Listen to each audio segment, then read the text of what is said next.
Yeah, I hope you're hearing me okay. I've had a little bit of trouble with the audio today. And yes, the monks did start chanting at quarter till the hour, but I forgot to share, so apologize for that as well.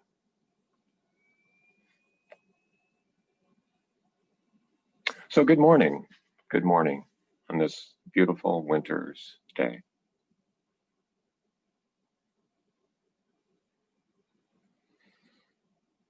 At the end of Hanukkah, with 6 days left to Christmas, 2 days before the winter solstice, a time of celebration in all cultures, when the nights of winter are so long.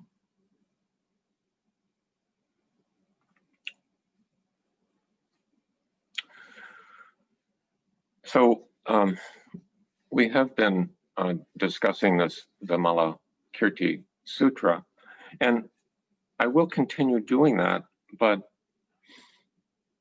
last week's discussion did bring up some thoughts that I wanted to share.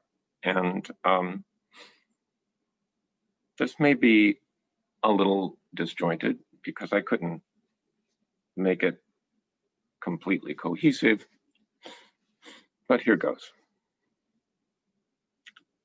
So last week, Vimalakirti was carrying on with the Bodhisattva shining adornment about how your place of practice is everywhere. That everywhere you lift your foot and everywhere you set your foot down is a place of practice. And I think this is a common theme in the Zen tradition.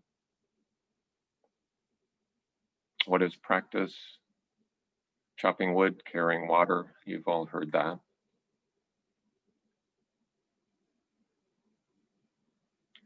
But it brings up, in my mind, the place of what we would ordinarily consider religious practices. Things such as setting up an altar, such as chanting, such as prayer. So what about these more specifically, these more conventional religious practices? What place do they have?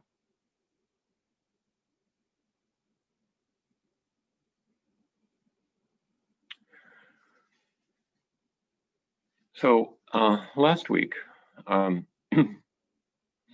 Carol was concluding a retreat concerning Pureland Buddhism.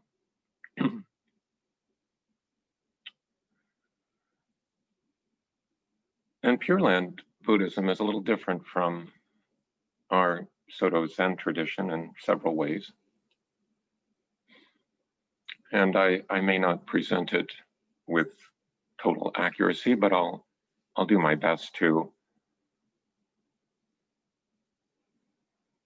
I guess, present some of the salient points. And one principle of Pureland Buddhism is our bamboo nature. Our bamboo nature basically describes our imperfection and our imperfectibility.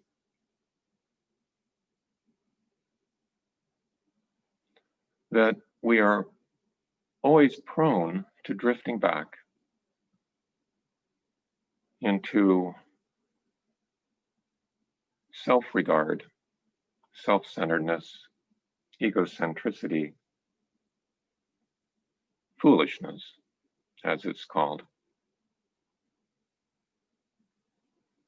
So our bamboo nature is recognition that we are, in a sense, foolish beings.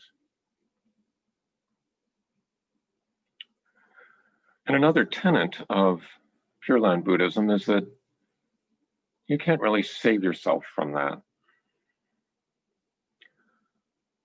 That any salvation involves faith in Amida. Who's Amida? Amida Buddha was a Buddha who existed many, many eons before Shakyamuni Buddha.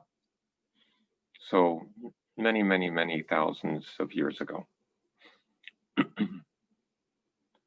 who made a vow to bring all beings to a pure land that he would create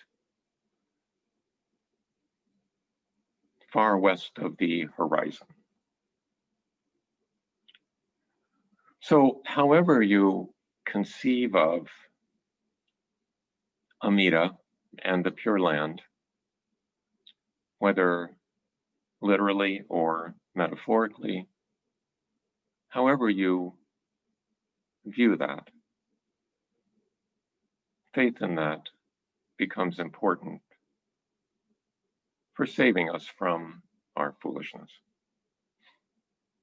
And the practice to demonstrate that faith is called Nembutsu, which is calling Amida's name. Namo Abhitaba, Namo Abhitaba, Namo Abhitaba, that sort of thing. To remind yourself to bring the Buddha to mind.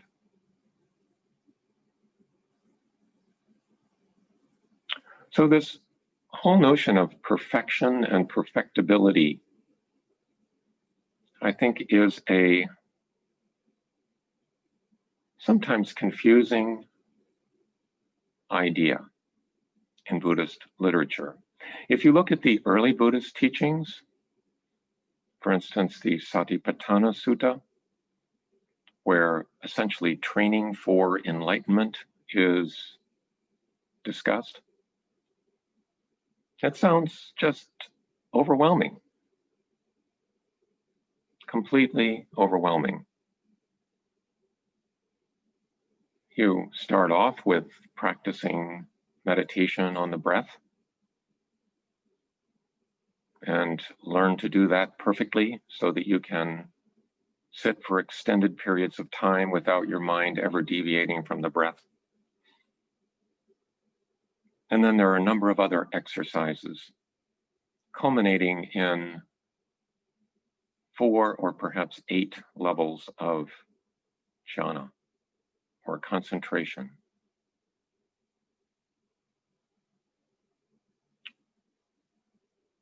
Sounds daunting.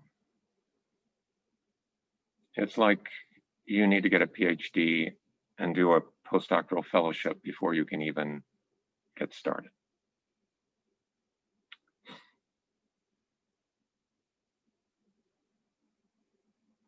So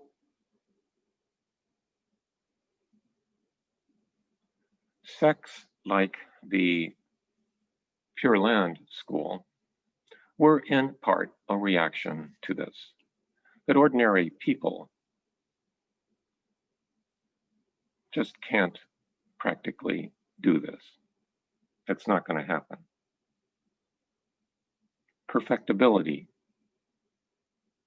is just not going to happen. I'm reminded, and here's where I'll go off on a bit of a tangent. I'm reminded of the long before times working in the hospital when the medical team would go from room to room in a cluster, making morning rounds, and there would be an attending physician, and there would be a couple residents, perhaps a fellow, and then there would be a 4th year medical student and a couple 3rd year medical students tagging along. And this cluster would go from room to room discussing each case. And the fourth year medical student would be assigned a few patients, and it would be his or her responsibility to know everything about them, and each day to present to the group, and particularly to the attending,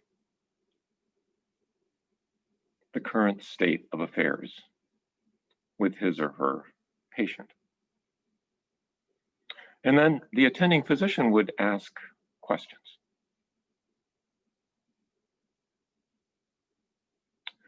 Now, nowadays, if rounds take place at all, there's a laptop computer that has all the data, and and people actually look at the data in the computer. But in the long before times, you had to remember things. And the attending physician might ask the fourth year student, well, what was your patient's potassium level? And the fourth year student might not know. So he or she has to solve a problem. How do I react to this question that I don't know the answer to? Now, keep in mind, being a fourth year medical student means that you have become a master in taking tests, an absolute master in taking tests. Otherwise, you could not be there. And we all know that when you take a test, if you don't know the answer, you put down your best guess. That's how you take a test. And this fourth year medical student is the kind of person who, when he or she received a grade of 98, would only wonder about what question was missed. What did I miss? Striving for that perfection. So that when the fourth year medical student is asked a question that he or she doesn't know the answer to, it's not surprising that he or she might say the potassium was normal, or might even embellish it a bit and say the potassium level was 3.7. Well, maybe the potassium level was really 2.8. And maybe the IV fluids really needed to be changed to prevent serious complications. Well, it would be the task of the resident to go by later and fact check the fourth year student.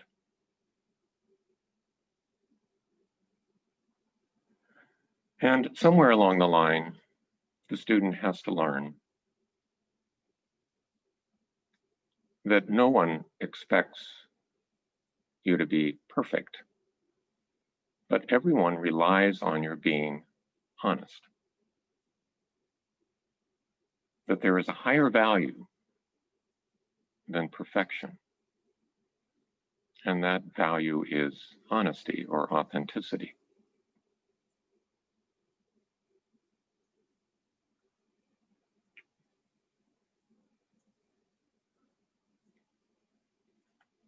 So the Pureland tradition recognizes this inherent fallibility that I think, in all honesty, we all experience regularly. And there are some parallels, I think, with the Soto Zen tradition. In the Soto Zen tradition, we have the vows of repentance, a recognition that we're not perfect, that we make mistakes.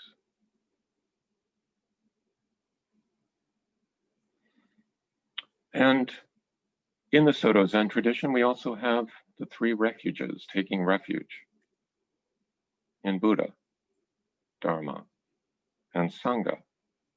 However you conceive of those things, however literally or metaphorically you conceive of them, taking refuge in them.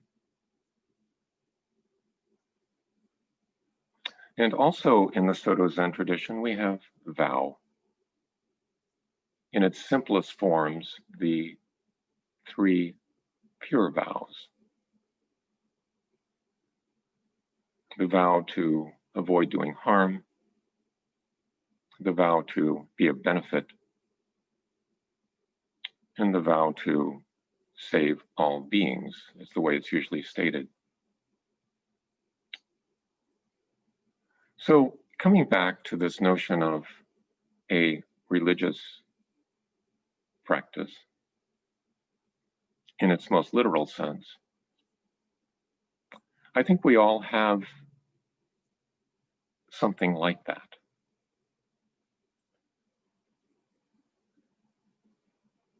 Something like that to just remind us of our highest aspirations, to keep the Buddha in mind, whatever form it may take.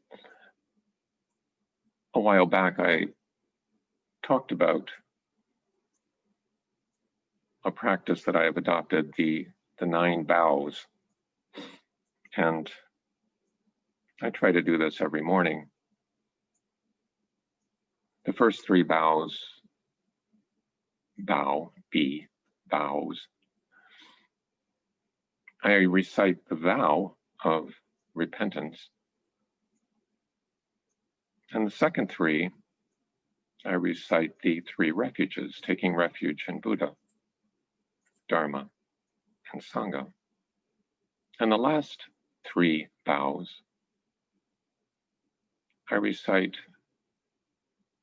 the 3 pure vows, avoiding doing harm, being of benefit. And I kind of play with the last one, saving all beings. My current version of that is that I vow to regard all beings as kindred. I vow to regard all beings as kindred.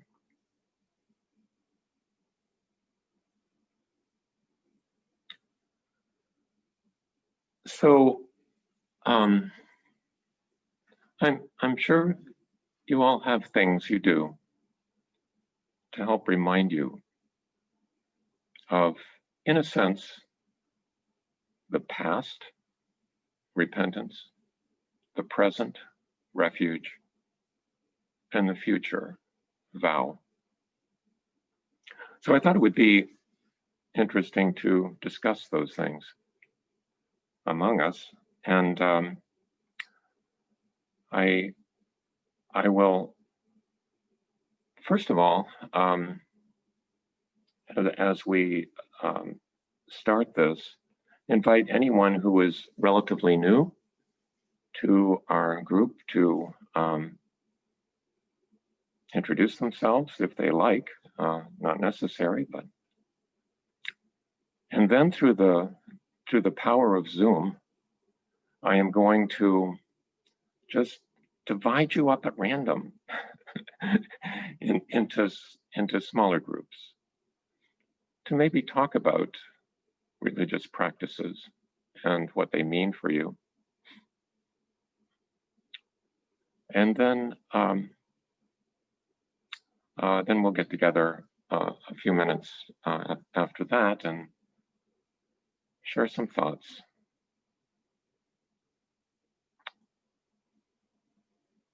So let me tend to something here.